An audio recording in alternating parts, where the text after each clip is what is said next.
Şöyle iki lafın belini kıracaksın şiirlerinde. Dile ağır gelen sözleri, yüreği yakan hüzünleri dökmek gerek satırlara.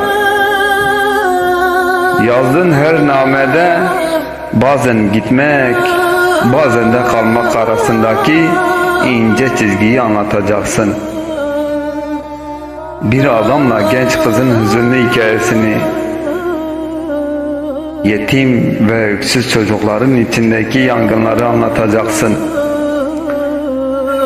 Annenin feryadını, babanın çaresizliğini dile getireceksin.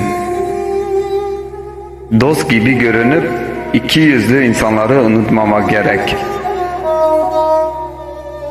Yazılan şiirlerde bazen hüzün kurarsın, huzur ve mutluluk arasında kalırsın. Hiç ummadığın anda acılarını paylaşırsın bilip bilmeden. Umutsuz olsa da yazdığın her satır, kahpesine de şiir yazacaksın, züppesine de, avazın çıktığı kadar. Susarak ağladığını yazarsın, yorulduğun halde koşmaya mecbur kalırsın. Kaldığın bir hayatı anlatırsın, kırgınlıklarını kaleme alırsın, kızgınlıklarını ve yıkılan umutlarını aralara serpersin. Sebepsizce yazdığın satırların kimisi umut olur, kimi aşk kokar, bazen de ızdırap. Yine de şiir yazmak gerek bütün kalplere.